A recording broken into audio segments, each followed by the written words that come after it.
Cultura Geral. Apoio. UniBH. Transferência com bolsas de até 30%. Inscreva-se. Caixa de Assistência OAB Nova Lima. Caminho seguro para os advogados de Minas Gerais. Instituto dos Advogados de Minas Gerais. Mais de 100 anos produzindo conhecimento, igualdade, fraternidade e liberdade.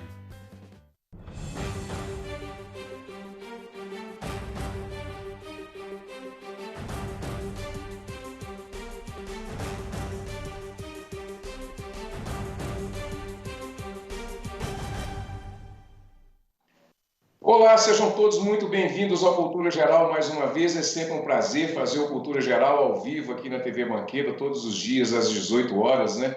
Nessa plataforma digital. E hoje a gente, mais uma vez, fazendo uma pauta super especial, uma pauta que eu trouxe desde o início do programa, 5 anos atrás, com meu grande amigo Thales. Nós trouxemos essa pauta da diversidade, da liberdade de gênero, a ideia de discutir todas essas relações humanas de forma democrática, com um debate aberto, é sempre, e sempre foi, e sempre será o norte do Cultura Geral. Isso é ímpar na nossa concepção, na concepção de construir um debate, um diálogo, um debate e um senso crítico muito aguçado com todas as relações da sociedade brasileira e também mundial. Para discutir esse assunto, nessa pauta muito especial, de 5 anos do Cultura Geral que a gente está completando este mês de julho, a Ananda Pucha, ela falou comigo agora o nome, que eu estava dessa perdida aqui e tal, e a gente precisa debater esse assunto, e eu acho que a gente buscar pessoas também fora do nosso contexto estadual, né, e trazer de outros lugares também do Brasil, para a gente poder discutir esse assunto, é pedra fundamental para que essa pauta se solidifique cada vez mais, né? Ananda, seja muito bem-vinda, é um prazer te receber. O Cultura Geral se sente muito honrado com a sua presença aqui, e é uma pauta que a gente tem aqui como norte desde a gênese, desde a matriz do programa. Seja muito bem-vinda, mais uma vez, é um prazer te receber.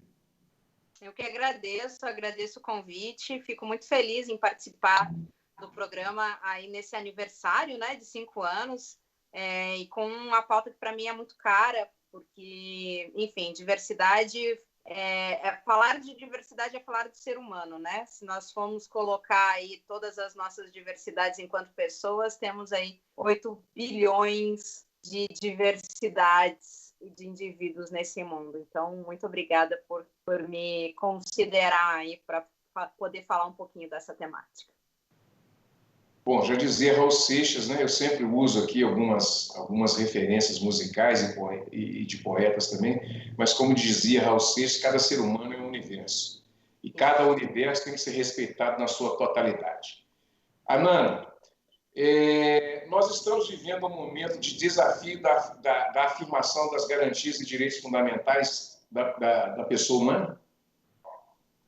Claro.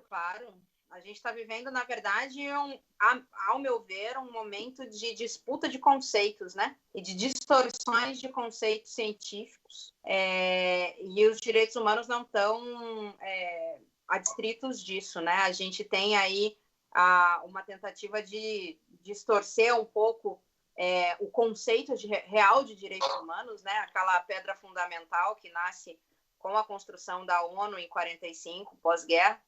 E, enfim, é uma luta diária para que a gente consiga reafirmar todos os dias, né, a real importância dessas temáticas, os direitos fundamentais, dos direitos humanos, das garantias constitucionais.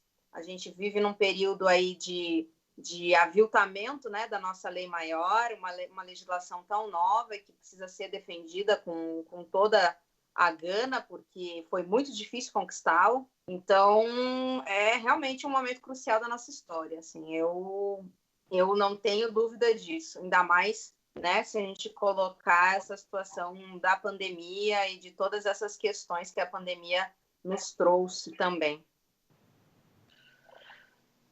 Eu li um livro, e eu tenho falado desse livro há pelo menos um ano, que é A Rebelião das Elites e a Traição da Democracia, do Christopher Lasch, que é um sociólogo americano, que morre em 94 e o livro é lançado em 95. com esse título, A Rebelião das Elites e a Traição da Democracia. E ele faz uma crítica muito pontual, que é o entrincheiramento das minorias, né? E a valorização da autoestima. Essa ideia de divisão de pautas, Ananda, pode ser que ela enfraqueça os movimentos de bem comum? Como é que você vê isso? Porque quando eu falo isso, e aí não é uma crítica, é um pensamento, eu acho que a gente precisa pensar juntos tudo isso, e quando a gente divide as pautas, que era de bem comum, ela passa a ser pautas individuais, e para cada pauta individual é mais fácil você colocar uma cunha ali dentro, né? Esse entrincheiramento dessas pautas individualizadas, elas fortalecem, na sua opinião, ou elas enfraquecem os movimentos dessas minorias?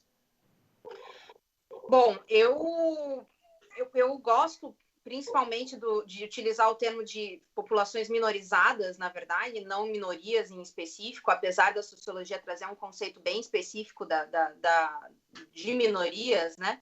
Porque, em todo caso, nós não somos minoria em número, mas sim populações minorizadas de representatividade política. E daí, a partir disso, eu já pego um pouco da minha resposta à sua pergunta. Eu acredito que as pautas de identidade, né, as pautas identitárias, as pautas específicas de diversidade, a gente ultimamente tem dividido elas em população, pessoas com deficiência, raça e etnia, diversidade sexual e de gênero, questões de geracionais, né? Refugiados, por exemplo. Essas 5 questões que eu já citei, elas têm uma interseccionalidade que é latente, porque ao mesmo tempo que você pode ser uma lésbica negra refugiada, você também pode ser uma travesti PCD, né? Uma travesti com alguma deficiência e periférica, por exemplo. Então, o que é importante a gente perceber é que em todas essas diversidades nós temos esses recortes e essas interseccionalidades individuais, mas, ao mesmo tempo, a gente tem a necessidade de se aprofundar nas especificidades de cada pauta, porque a realidade de uma pessoa travesti é diferente da realidade de uma pessoa PCD, é diferente da realidade de uma pessoa refugiada. Mas, ao mesmo tempo, a gente precisa ter essa complexidade, essa visão complexa e mais ampla, né, de colocar esse olhar interseccional em todos esses recortes das populações minorizadas, né? Porque se nós não tivermos esses recortes bem... essa transversalidade, né? essa interseccionalidade bem colocada nesses recortes, a gente acaba realmente, como você disse, enfraquecendo as lutas e as conquistas também, porque a gente acaba classificando, na verdade, o indivíduo como isso ou aquilo. E nós somos muito mais complexos do que só uma coisa ou outra, né? Eu, por exemplo, mulher, negra, lésbica, também sou advogada, venho de uma classe média, mas poderia ter outras interseccionalidades que também se colocassem na minha vivência, né? Como refugiada, como pessoa com deficiência. Se eu assim a tivesse, eu poderia transitar por esses espaços e assim colocar também a minha experiência. Então, eu acredito que esse viés interseccional ele traz uma riqueza muito maior ao debate, que é específico das vivências de uma pessoa, de uma população minorizada específica, né? Uma pessoa transgênera vai falar muito melhor da condição de transgeneridade do que eu, como uma mulher cisgênera, ao passo que uma pessoa com deficiência vai falar com muito mais propriedade do que eu também, que não tenho nenhuma deficiência. Então, a gente precisa considerar essas complexidades e essas interseccionalidades, né? Essas transversalidades das temáticas para que as pautas se unam. Dependendo da forma como se é conduzido esse debate, realmente ele é enfraquecido. Mas se você conseguir concatenar essas duas questões, né? da interseccionalidade, desse viés mais complexo, né, que coloca aí as questões sociais, raciais, de gênero, de condição física, né? Aí eu acho que a gente tem como enaltecer essas pautas, né, e fortalecer essas trincheiras. Ananda, eu queria que você, na posição que você está, porque a gente tem ouvido muito falar, inclusive outro dia eu estava entrevistando o Gessé, Gessé Souza, e eu fiz um recorte sobre racismo e tal, né? E aí eu peguei uma ligação e na hora da interpretação do interlocutor, depois ele me respondeu, falou assim, você tem que falar como negro também, porque você tem lugar de fala. Então, é óbvio que eu tenho lugar de fala, mas aí me incomoda essa coisa assim das pessoas rotularem você tem que falar ou você pode falar porque você tem lugar de fala. Queria que você, nessa posição que você tem, explicasse para a gente o que é o lugar de fala e por que às vezes cria um resquício ou uma coisa diferente, vamos dizer assim, quando alguém fala alguma coisa ou se posiciona de alguma forma até a favor de algum movimento e às vezes é chamada a atenção porque ele não tem lugar de fala ali. Só pode falar isso aí quem tem esse lugar de fala.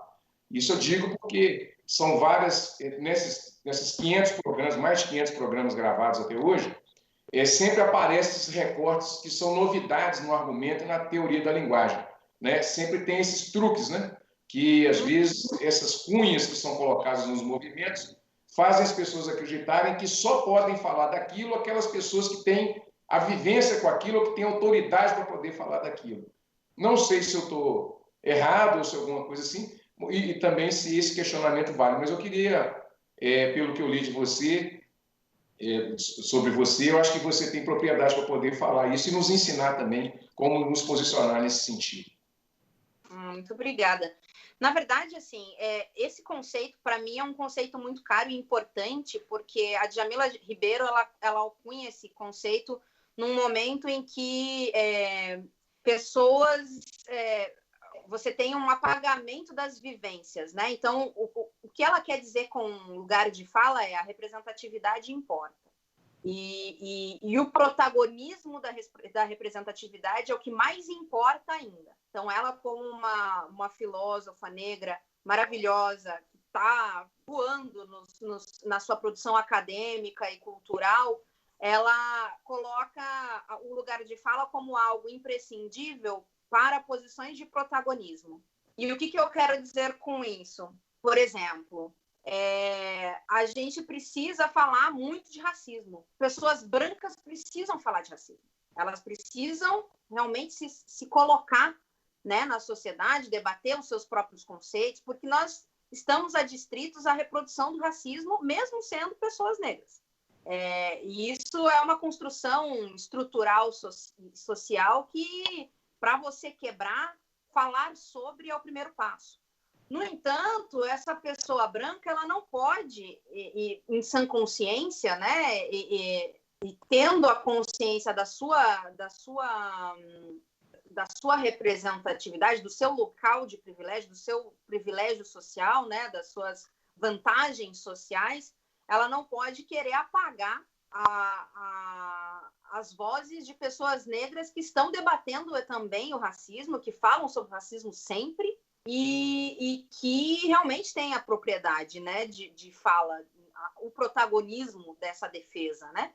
Então, o que cabe é as pessoas ocuparem os espaços de fala. Então, por exemplo, nesse movimento do Black Lives Matter, né, que a gente brilhantemente viu nos Estados Unidos e aqui no Brasil, as pessoas super apoiaram e esqueceram que um George Floyd morre a cada 23 minutos no nosso país, né? Então, muito que bem defender Black Lives Matter, mas defender as mortes das periferias, o abuso policial contra as periferias e o corpo negro, que é o corpo que é alvejado, não se é muito bem visto, né?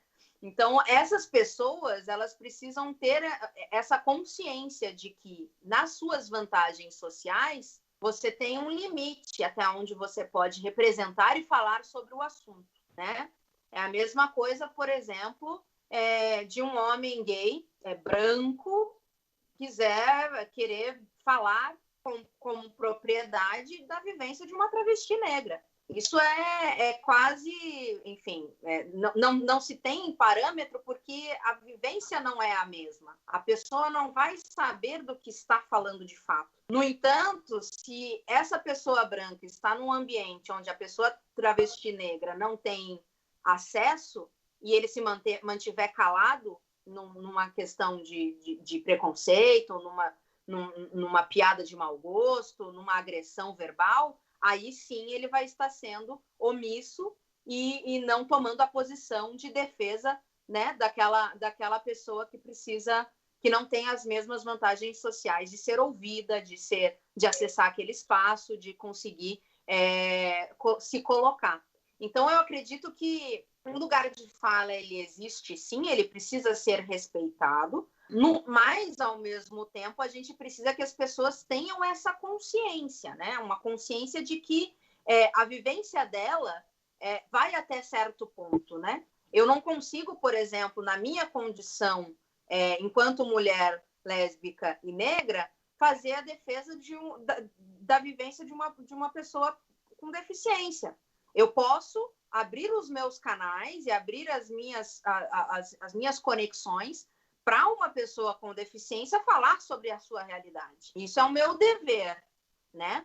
Mas eu não posso assumir o protagonismo da luta da pessoa com deficiência. É nesse limiar que se coloca o lugar de fala. Então, temos que falar sobre as questões, sim. A gente precisa se posicionar, né? As pessoas brancas precisam falar sobre racismo, precisam falar sobre branquitude, precisam discutir sobre a sua condição heterossexual, por exemplo, as suas vantagens sociais e econômicas, mas quando forem, por exemplo, chamadas para falar sobre certo assunto, sobre esse assunto, por exemplo, em algum lugar, chamar uma pessoa que realmente saiba daquela vivência, né? Saiba do que está falando, viva aquela realidade. Porque é muito fácil e importante a gente falar sobre empatia quando a gente tenta se colocar, né? Tenta enxergar o outro, mas, ao mesmo tempo, a gente está enxergando o outro com os nossos olhos.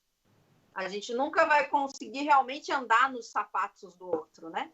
A gente consegue, o máximo do máximo, fazer uma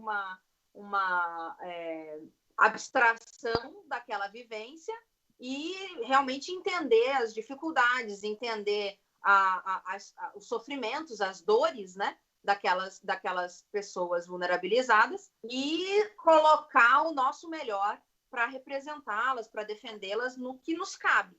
Mas chega um momento que a gente tem que saber parar. Isso em todas essas interseccionalidades que eu te comentei, né? Eu não posso, em sã consciência, dar uma aula, por exemplo, sobre masculinidade, porque eu não sei o sofrimento do homem que sofre com o próprio machismo. Eu sei o sofrimento que eu, enquanto mulher, sofro pela masculinidade tóxica das pessoas, mas eu não sei o que o homem sente com essa brutalidade, né, desse papel da masculinidade. É mais ou menos nesse sentido que eu enxergo o lugar de fala. E eu acho importante a gente debater esses conceitos. Ananda, mais uma pergunta importantíssima. Como é que a gente leva isso para a periferia? Porque a gente fala para um público que a gente, né, de certa forma, a gente que tem uma consciência, uma certa consciência social, tem pelo menos uma oportunidade de uma escola, né? E eu fui na Rádio Favela aqui em Belo Horizonte com meu amigo Misael e a gente vê que é uma outra realidade, na periferia aqui também da cidade, é uma outra realidade e tal. E tem nessas cidades, principalmente nas cidades grandes, né? Você está aí no Paraná, a gente tem uma realidade completamente diferente, onde as pessoas que têm essa sexualidade, essa diversidade sexual reprimida, às vezes não pode se manifestar, às vezes não tem condição financeira, às vezes é todo um aparato social precário que a gente vive, né? Como é que a gente faz para a gente chegar com essas informações, né? Com a linguagem que as pessoas mais humildes precisam, para aquelas pessoas que estão na periferia, que estão em casa, que têm essa questão da sexualidade não definida, que está sofrendo com isso, que precisa ter uma referência também para que não se sofra tanto com essa decisão, né? Que às vezes é uma decisão difícil de ser tomada, porque para a maioria das pessoas o mundo é binário, né? Homem e mulher. Então, e a pessoa é criada nesse ambiente e tal. Então, como é que a gente faz para a gente chegar com uma linguagem mais direta, mais plural para essas pessoas? Bom, eu acredito que como veículo de informação, né, e daí na internet, na televisão, a gente precisa realmente estudar um pouquinho sobre esses conceitos, né? E sobre a condição, né, da diversidade sexual e de gênero. Agora, no dia a dia, né, no contato social, eu acredito que a sociedade civil tem o papel primordial e preponderante em colocar o apoio a essas pessoas vulnerabilizadas que não têm acesso, né, a esse conhecimento, ao autoconhecimento, na verdade, porque é uma descoberta, né? E como você bem disse, realmente, sair do armário é uma decisão, mas a nossa orientação sexual, ela é uma condição humana nossa, né? E a nossa identidade de gênero também. A gente não escolhe, né, quem amar, e a gente não escolhe ter o corpo que tem.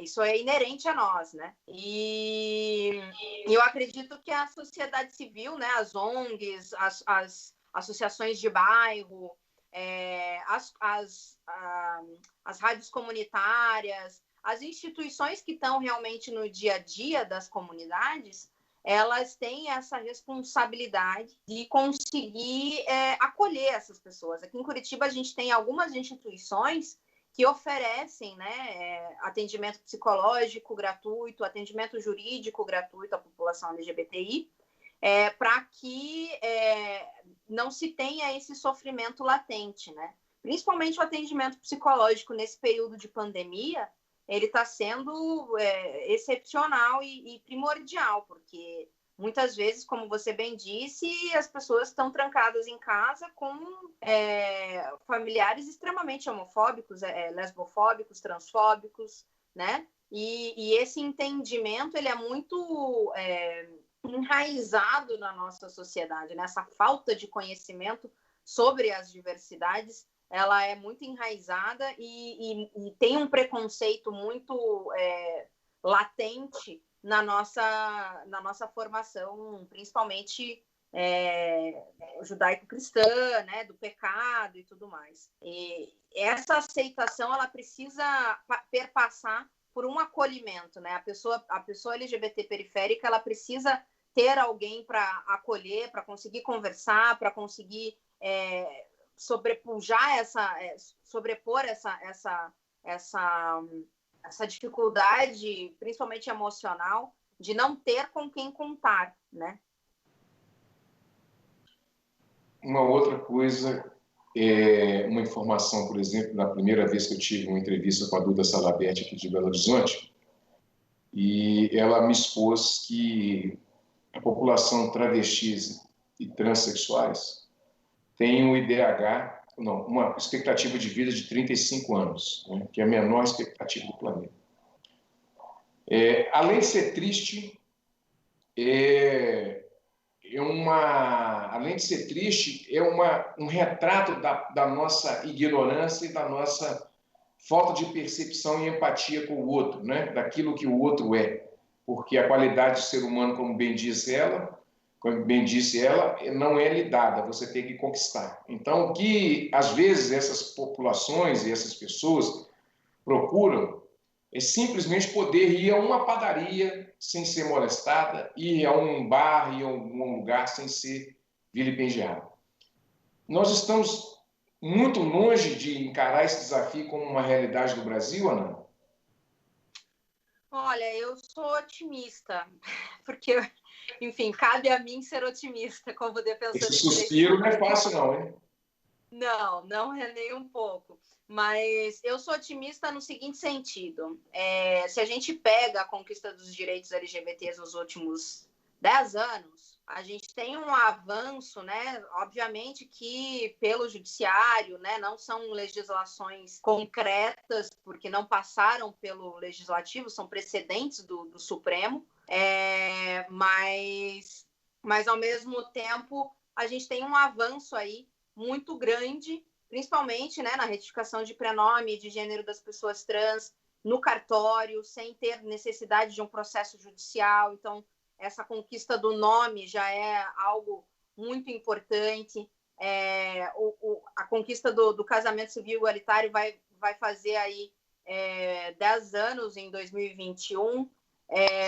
A gente teve o ano passado a criminalização da LGBTI-fobia, que é um primeiro passo para a gente acabar com esse preconceito.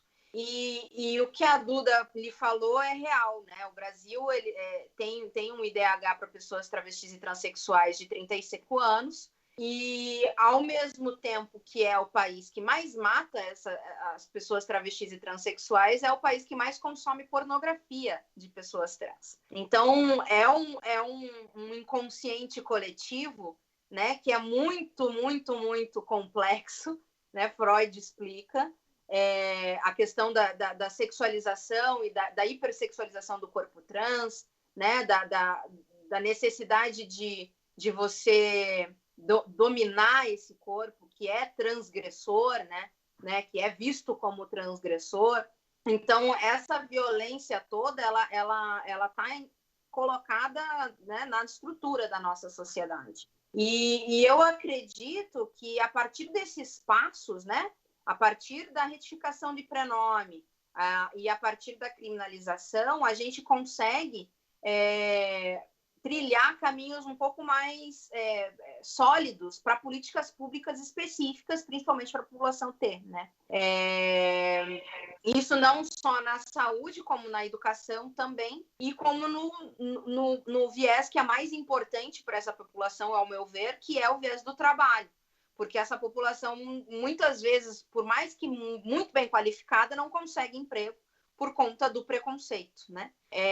Então, eu acredito que daqui a 10 anos, e com muito debate, com muita força da sociedade civil, porque a gente não pode esquecer que é a sociedade civil que move isso, né? É a sociedade civil que vai provocar o Supremo, provocar os partidos para entrarem com ações, é a sociedade civil que vai promover esse debate localmente, nacionalmente. Eu acredito que daqui a uns 10 anos a gente vai ter aí uma mudança realmente para melhor nesse quesito. Mas a gente não pode deixar de ficar vigilante, porque é realmente uma luta diária, uma luta árdua, e pessoas morrem, né? A gente, como eu falei na minha defesa no Supremo, a gente morre pela condição de ser, né? E principalmente as pessoas travestis e transexuais que estão na linha de frente da mortalidade das pessoas LGBTs. Então, é a população que mais morre dentro da nossa sigla, né? Então, é a identidade que tem que ser mais protegida para que se tenha aí um IDH maior, para que se tenha a possibilidade de empregabilidade, para que se tenha a possibilidade de tratamento de saúde adequado e com qualidade, para que se tenha uma baixa evasão escolar, porque essas pessoas são expulsas, na verdade, das escolas por conta do preconceito, né? Então, a partir desses debates todos, falar sobre isso é o primeiro passo. Eu acho que isso a gente já está fazendo. Você está fazendo aí já há 5 anos, né, com o seu programa, e a gente tem um aumento, né, desse debate na nossa sociedade. Então, eu acredito que nas próximas gerações, né, para os próximos 10 anos, a gente consegue realmente ter uma melhora nesses índices. Eu sou otimista e tenho que ser, porque senão não consigo acordar no dia seguinte com força para lutar. Então, essa a minha perspectiva. Como é que é ser ativista nesse momento? As perguntas vão saindo assim, viu, Ananda? Eu tenho uma pauta aqui, vou fazer, mas aí depois na conversa, um bate-papo mesmo. Como é que é ser ativista e como é que você vê o papel do Jean Willis, vê o papel da Duda Salabert, vê o papel da Duda aí, né, que você tinha falado comigo aí. Depois eu queria que você me desse o contato dela também, para a gente poder Claro. discutir tudo isso. E eu acho que a gente precisa cada vez mais amplificar esse debate, né, trazer dentro de um universo nacional, com os contatos que você tem, sabe? A gente trazer essa discussão para uma televisão num estado que é extremamente conservador como o seu, que é Minas Gerais, né? E o Paraná também é a mesma coisa. Então, como é que você se vê como ativista e essa luta, que é uma luta pujante, porque virou uma luta pujante mesmo, pela resistência, né? Eu também, meu pai, né, eu tenho uma origem muito forte, assim, do Congado, né? Que é uma cultura mineira e teve que ser reerguida a partir de 64. Então, assim, mostra muita força de manter um projeto desse, com essas pautas no ar e tal, mesmo sofrendo burdoada, mas não tem problema não. A gente vai tocando o barco e vamos encarando e vamos fechando o ouvido para as conversas e vamos tocando o barco. Então, como é que você se vê como ativista com uma outra frase da Duda, que foi: eu não preciso ter uma bandeira, eu me visto nela. Eu me visto dela, eu me visto dela. Como é que é para você ser um ativista vestida nessa bandeira? Olha, como eu lhe falei, né, tem várias pautas que me interseccionam enquanto existência, enquanto pessoa, né? Eu me identifico não só com a luta LGBT, mas também com a luta feminista, com a luta antirracista, e também com a luta da igualdade social, né? Essa luta da equidade social, para que todas as pessoas tenham mais possibilidades e oportunidades, porque a gente só pode falar em meritocracia quando todo mundo está em pé de igualdade, né? Enquanto a gente tiver um abismo social como a gente tem no Brasil, isso também me importa. E assim como a Duda, né, lhe falou, eu acho que militância é um estilo de vida, e eu peguei isso para mim desde muito cedo, né? É o que eu gosto de fazer e é o que eu me sinto bem fazendo, porque me traz propósito. Então, eu vejo esse período que nós estamos passando como um período bem nebuloso, um período bem difícil, porque temos aí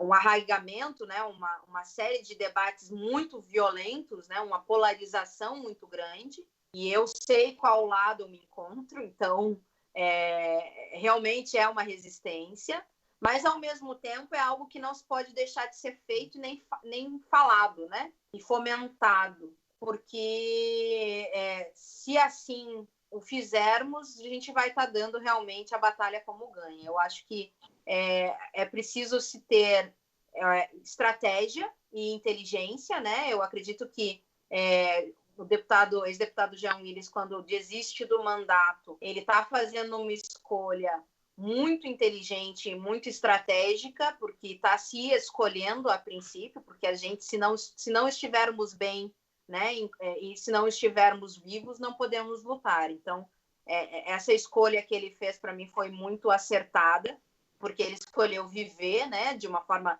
tranquila, mais feliz, mais tranquilo realmente, né, no seu dia a dia, porque, enfim, viver enclausurado na sua própria vida não é uma vida, né, pelo menos ao meu ver. E eu acho que a gente precisa realmente encontrar esses pontos estratégicos, sabe? Se é pelo cyberativismo, se é pelas conversas dentro de casa, né, apontando para os seus familiares, para os seus colegas, para os seus amigos, as questões que lhe importam, se é numa instituição da sociedade civil, se é numa instituição de classe, por exemplo, como eu faço na OAB. Enfim, existem várias formas da gente se colocar em defesa, né, das coisas que nós acreditamos. E a gente precisa realmente ver o que é mais confortável e o que faz mais sentido para a gente enquanto pessoa. Se é um mandato eletivo, se é sair, né, candidato ou candidata para um mandato eletivo, se é fazer uma entrevista na TV, se é realmente publicar conteúdo. Enfim, para mim, todas as formas de ativismo são importantes, porque todas elas atingem pontos diferentes e pontos que precisam ser atingidos. Então, desde a pessoa que dialoga com aquele que discorda, né, ou que não tem o conhecimento, ou que, enfim, não é odioso, desde a pessoa que dialoga com esse tipo de gente, até a pessoa que faz um projeto social que consegue acolher a pessoa LGBT periférica, por exemplo. Então, todos esses debates, todos esses discursos, eles são importantes. O que a gente precisa entender é um limite, né? Que tudo tem um limite. E o limite realmente é o da injúria, da agressão, né? Da violência. E isso a gente já tem bem colocado na nossa legislação. Não se pode passar do limite, né? Não se pode dialogar também com quem nos ofende, com quem nos quer ver mortos, né? E mortas. Isso também tem um limite para o diálogo nesse sentido. Mas eu acredito que toda forma de ativismo vale a pena. E nesse momento, ao meu ver, o que eu escolhi, na verdade, para conseguir manter a minha pessoa e a minha família salvos, né, por conta da pandemia, é reverberar o máximo que eu posso nas redes sociais, nas palestras que eu dou, nas reuniões que eu participo, e fazer essa rede de contatos aí circular. A gente está chegando na parte final do programa. O programa, quando é bom, é um problema, porque passa rápido demais. Né? Passou rápido mesmo. Ana, qual é o maior desafio que você já encarou na sua vida como uma pessoa lésbica? E qual é o tamanho da felicidade quando você se encontra como é que você se encontra com essa pessoa, né? Bem Freud mesmo, né? Você encontra com o seu inconsciente. Como é que é isso? Eu acho que essa mensagem é uma mensagem legal para as pessoas que estão nos assistindo. Às vezes aquela pessoa que tem ali, poxa, que legal, hoje eu vou ter uma pessoa na televisão que vai estar falando da gente, né? Então, assim, falar de alegria também é muito importante, né? Falar de vida, pulsão de vida, né? Como dizia Freud, né? Você tem pulsão de morte, pulsão de vida. Falamos muito de pulsão de morte no programa, eu queria encerrar com pulsão de vida, sabe? Olha, para mim foi uma descoberta de autoconhecimento, né? Eu sempre soube que eu não era o padrão, então isso desde muito pequena. Mas a vida, né, foi me dando as experiências que me fizeram realmente fazer pazes com o que eu realmente sou. Né? A gente sempre tem uma fase da negação, uma fase do não posso falar, uma fase tenho medo, uma fase, né, que se coloca, te prende, né, o famoso armário que prende a gente.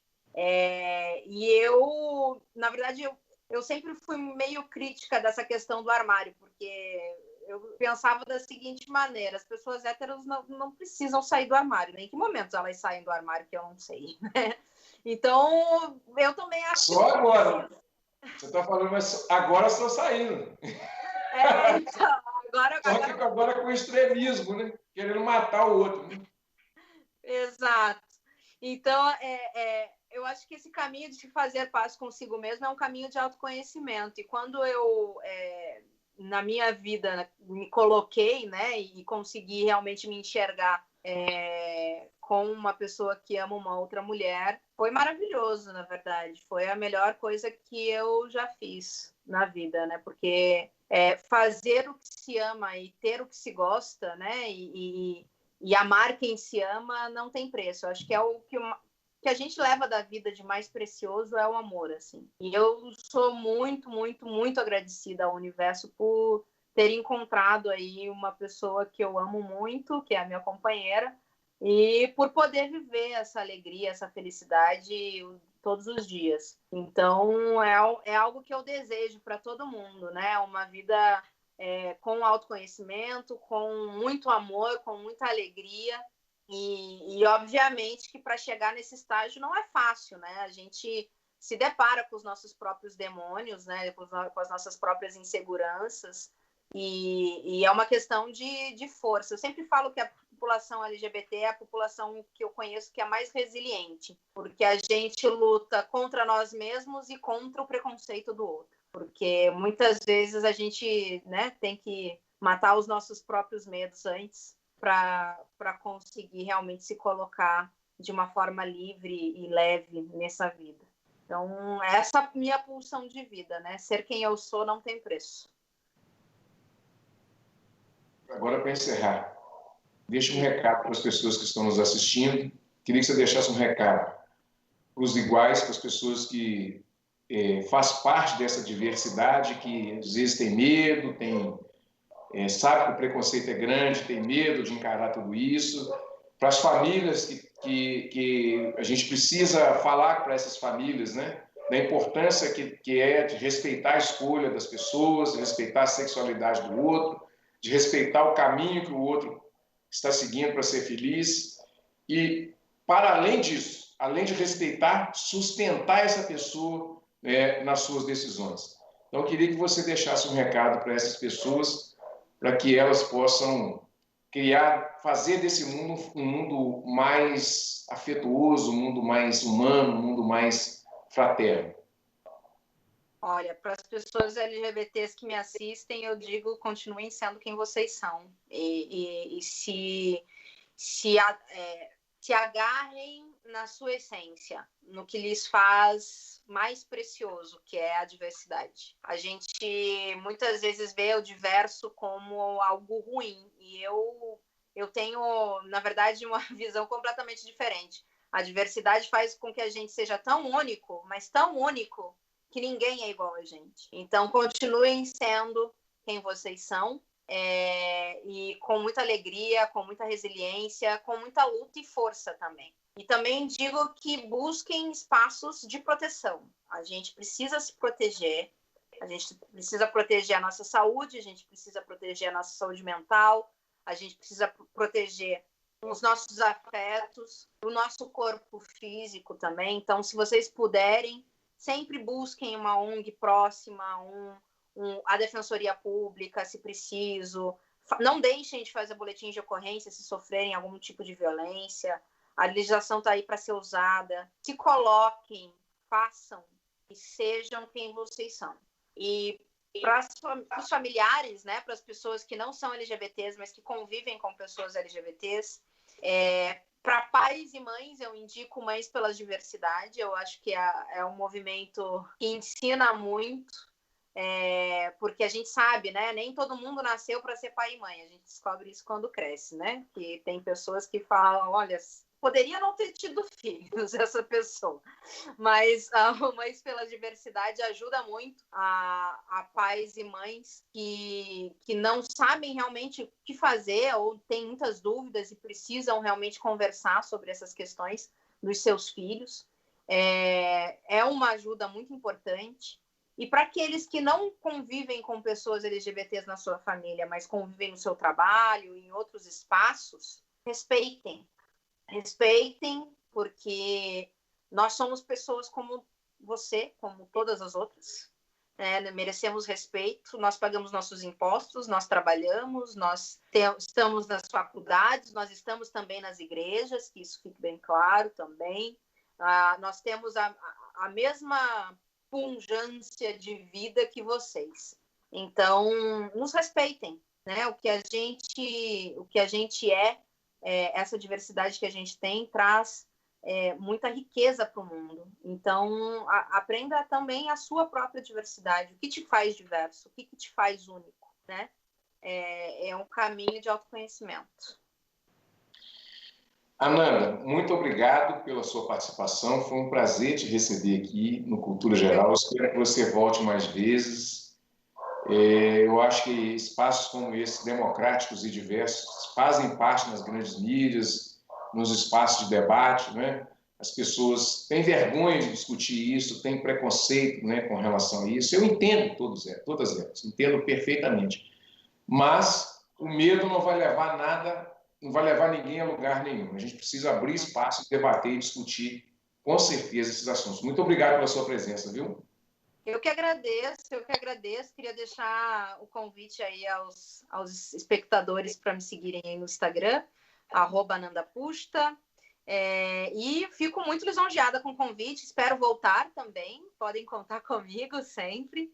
E Exato, como você bem falou, a gente precisa falar sobre, a gente precisa discutir sobre e educar as pessoas, né? A gente precisa educar o outro sobre nós mesmos. Como que eu gosto de ser tratado, como que eu gosto de ser chamado, chamada, qual que é a minha orientação, quem eu amo, quem eu deixo de amar. Isso tudo precisa ser respeitado e faz parte do nosso convívio social. Muito obrigada mais uma vez. Eu que agradeço. Bom, gente, chegamos ao final do programa Cultura Geral. Programas como esse são programas emocionantes. Até que hoje eu consegui segurar ontem e não saiu aqui uma emoção mais forte como foi aquele dia, né? Mas estamos aí, chegamos ao final do programa Cultura Geral. Agradecemos todos pela participação aqui nas redes sociais. Voltamos amanhã com o ator Gleison Brito.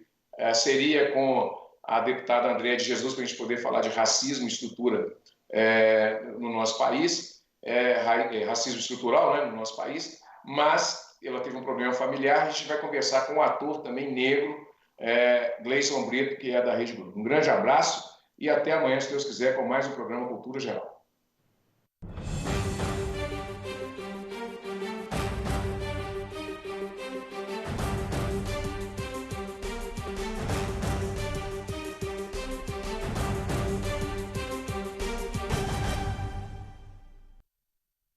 Cultura Geral. Apoio. UniBH. Transferência com bolsas de até 30%. Inscreva-se. Caixa de Assistência OAB Nova Lima. Caminho seguro para os advogados de Minas Gerais. Instituto dos Advogados de Minas Gerais. Mais de 100 anos produzindo conhecimento, igualdade, fraternidade e liberdade.